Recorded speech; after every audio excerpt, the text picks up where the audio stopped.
चारा घोटाले के देवघर से अवैध निकासी मामले में लालू यादव को दोषी करार दिया गया है। 3 जनवरी को लालू यादव के सजा पर फैसला सुनाया जाएगा। लालू यादव के खिलाफ आज झारखंड के सीबीआई विशेष न्यायालय ने फैसला दे दिया है। आज लालू यादव को दोषी करार किया गया है। जगन्नाथ मिश्रा, विद्यासागर निषाद समेत 7 लोगों को रिहा किया गया और लालू यादव समेत बाकी लोगों को दोषी करार दिया गया और इनको 3 जनवरी को सजा सुनाई जाएगी।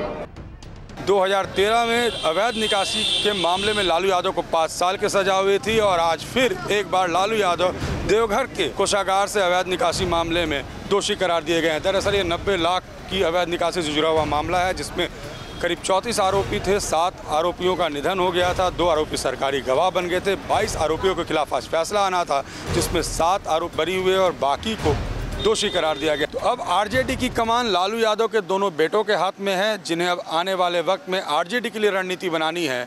मगर अब देखना यह है कि 3 तारीख को फैसला क्या आता है और लालू यादव को सजा कितने दिनों की होती है, क्योंकि वो आगे की रणनीति का आधार बनेगा। विजय सत्येंद्र के साथ Rajneesh Sinha, news nation, Patna.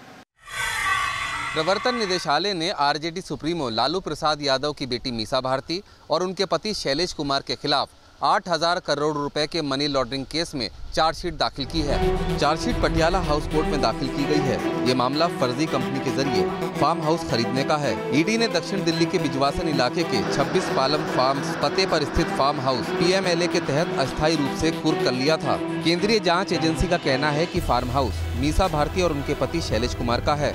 ED का आरोप है कि किसी मनी लॉन्ड्रिंग में शामिल 1 करोड़ 20 लाख रुपए का इस्तेमाल कर साल 2008-9 में खरीदा गया था।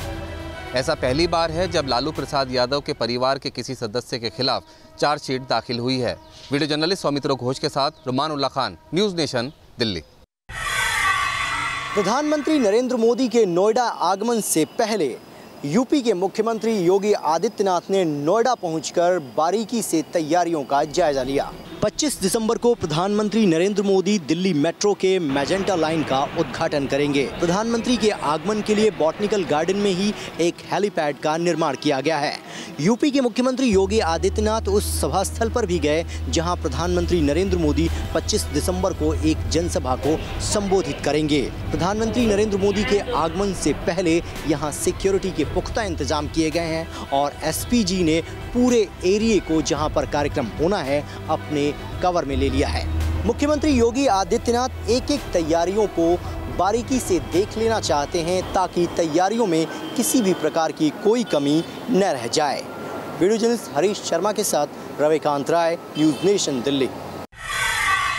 कांग्रेस अध्यक्ष राहुल गांधी आज गुजरात दौरे पर पहुंचे। अपने दौरे की शुरुआत राहुल गांधी ने सोमनाथ महादेव के दर्शन करके की।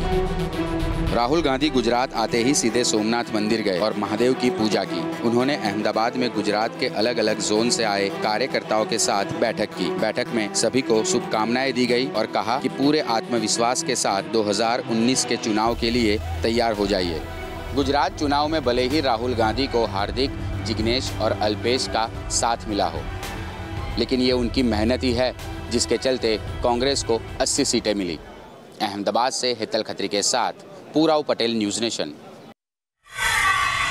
दिल्ली के रोहिणी में वीरेंद्र देव दीक्षित के आश्रम पर फूटा स्थानीय लोगों का गुस्सा। वीरेंद्र देव दीक्षित के आश्रम में आज भी अपनों की तलाश में आए परिवारों का तांता लगा रहा। लोग आते रहे और निराश होकर वापस भी जाते रहे और इसी बीच इस रिहायशी इलाके के लोगों का गुस्सा भी फूटता दिखा। तो दिल्ली पुलिस ने कानून व्यवस्था बनाने के लिए आश्रम के करीब का सारा रास्ता ब्लॉक कर दिया। आश्रम के अनुयायी इसे बाबा के खिलाफ साजिश बताते हैं, जबकि अपने ही बच्चों की तलाश में आश्रम आने वाले जो परिवार हैं वो इसे कैद खाना, जेल करार देते हैं। वीडियो जर्नलिस्ट मनोज कुमार के साथ सूरज अरोड़ा, न्यूज़ नेशन, दिल्ली। विवादों में आए बाबा वीरेंद्र देव दीक्षित की तलाश में पूरे देश में छापेमारी की जा रही है। फर्रुखाबाद और कंपिल के अलावा मुंबई से सटे नाला सुपारा में भी बाबा के आश्रम में आज पुलिस ने तलाशी अभियान चलाया। बाबा वीरेंद्र देव दीक्षित से जुड़े आश्रमों में शुक्रवार को भी पुलिस ने छापा मारा था। आश्रम में मौजूद आधा दर्जन महिलाओं से पूछा गया कि वो वहाँ कितने दिन से रह रही हैं। इस दरमियान पुलिस मुंबई से सटे नाला सुपारा में स्थित बाबा के एक आश्रम में पहुंची और कर्मचारियों से पूछताछ की गई। बाबा पर अपहरण और नाबालिग से छेड़छाड़ के अलावा और भी कई संगीन आरोप लगे हैं। पुलिस का यह भी आरोप है कि बाबा के आध्यात्मिक विश्वविद्यालय के संचालक जांच में उनका सहयोग नहीं कर रहे हैं। वीडियो जर्नलिस्ट कामेश के साथ विकास श्रीवास्तव, न्यूज़ नेशन, नाला सुपारा थाने। सिरसा डेयरी की ओर से 25 अगस्त पंचकुला हिंसा की रूपरेखा कैसी थी और किस प्रकार इस हिंसा को अंजाम दिया गया, इसकी जांच करने के बाद हरियाणा सरकार ने एक स्टेटस रिपोर्ट पंजाब एवं हरियाणा हाईकोर्ट में दाखिल की है। पंचकुला में डेरा प्रमुख को सजा सुनाए जाने के बाद हुई हिंसा एक साजिश थी, जिसके लिए एक स्पेशल फंड जारी किया गया था।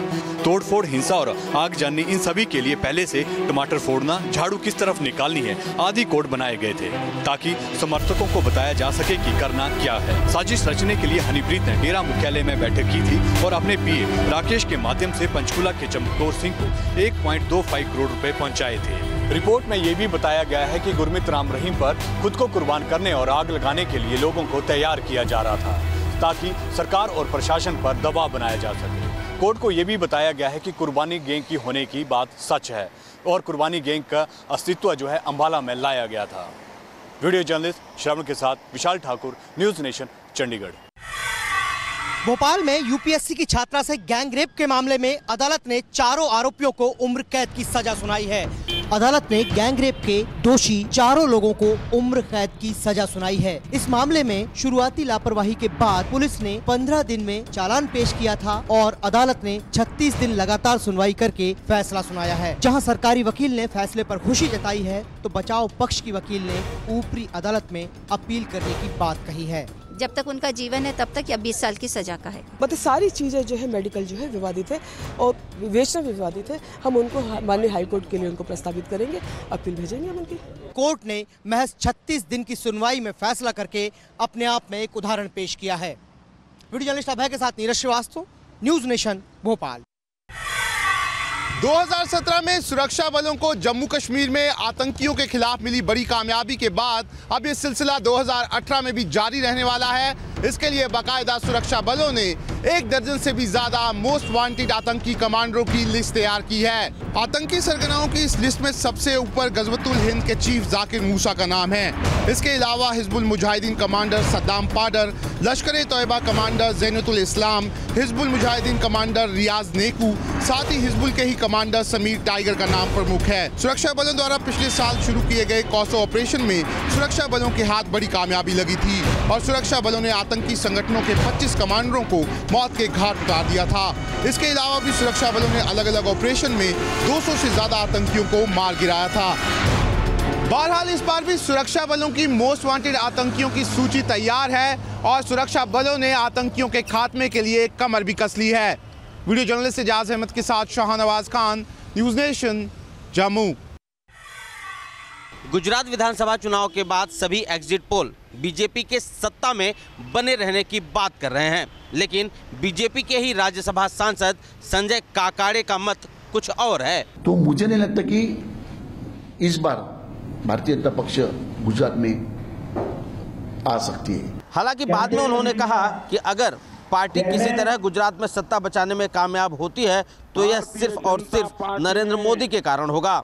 बकौल काकाड़े, उनकी टीम ने गुजरात में सर्वे किया है और वह इसी के आधार पर यह दावा कर रहे हैं। चुनाव से पहले उन्होंने गुजरात में सर्वे करवाया था, जिसमें राज्य के ग्रामीण हिस्सों का दौरा किया गया और किसानों, ड्राइवरों, वेटरों और मजदूरों से मिले।